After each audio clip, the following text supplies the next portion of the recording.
There are signs the Trump administration's hard line on anti-ICE protests in Minnesota is starting to soften. There has been a significant backlash following the second fatal shooting by a protester by ICE agents in a month, including criticism from some Republicans. Border Patrol Chief Gregory Bavino, who has led the operation, is expected to leave Minneapolis today. For more, we're joined by our correspondent in Washington, Simon Marks. Good morning, Simon. Morning, Corin. So, Bavino leaving, is that being interpreted as a back down by the Trump administration? Well, it is being interpreted by some, as you suggested, as a softening of the president's position, but I'm not entirely certain that that interpretation is necessarily correct. President Trump has just left the White House. He's heading to Iowa, where he's going to be addressing a rally a little bit later today, the beginning of his effort to try and boost the chances of Republican candidates in November's midterm elections. And take a listen to this interaction that just took place within the last few minutes on the White House lawn. You'll have to forgive the noise of Marine One in the background as it prepares to lift off and take the president away. But you will notice he certainly does not answer directly the first question that he's asked. Do you believe that Alex Pretti's death was justified? Well, you know, we're doing a big investigation. I want to see the investigation. I'm going to be watching over it. I want a very honorable and honest investigation. I have to see it myself. Is Kristi Noem going to step down? No.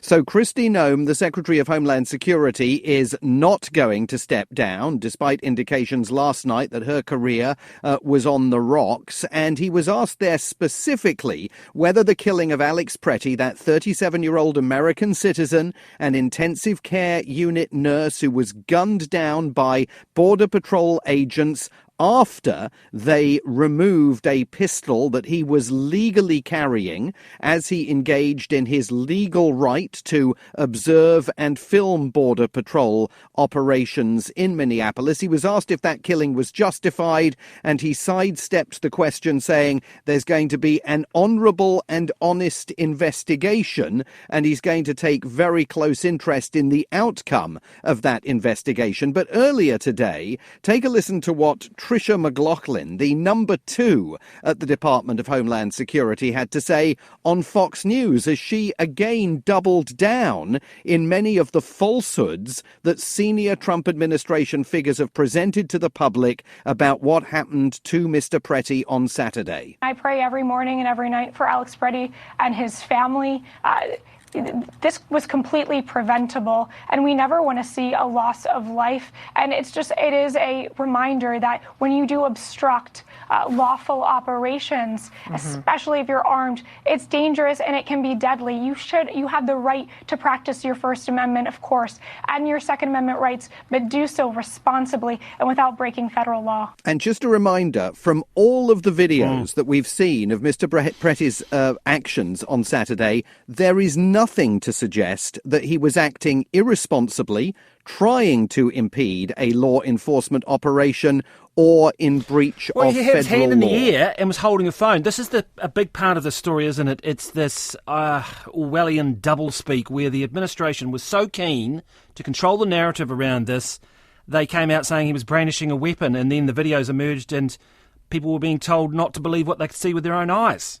Correct. J.D. Vance, the Vice President of the United States, reposted a message that was initially posted by Stephen Miller, the White House Deputy Chief of Staff and Donald Trump's de facto chief ideologue, in which Mr. Miller called Mr. Pretti an assassin. I mean, his first posting called him a would-be assassin. Then he went on to drop the would-be and called him an assassin. And J.D. Vance reposted that on his own X account. As you know, Kristi Noem, who Donald Trump has just told us is apparently safe in her job as Homeland Security Secretary, insisted that Mr. Pretti was planning to engage in, violent acts against the Border Patrol. There is no evidence to support that whatsoever. So this softening of the administration's position relates to the withdrawal of Greg Bovino, who is really this sort of swaggering figure who has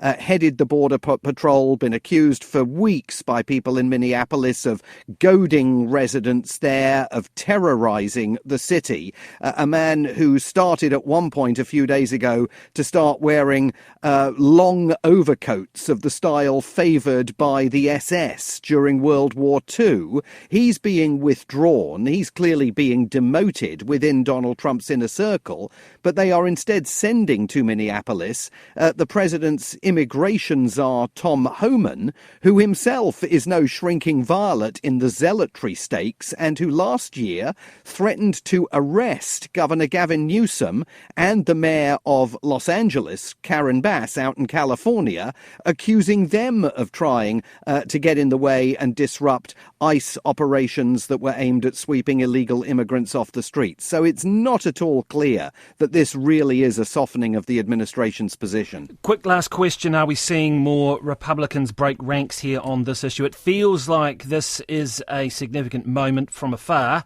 but are the Republicans actually willing to criticise Trump? Yeah, very much so. Congressman Mark Amadei, a Republican from Nevada, who oversees the subcommittee in the House of Representatives that funds the Department of Homeland Security, told his local newspaper today, there needs to be a pivot in the whole operation. We are not in a good place right now. And Mr. Pretti's family, there's been a crowdfunding operation to raise money for them.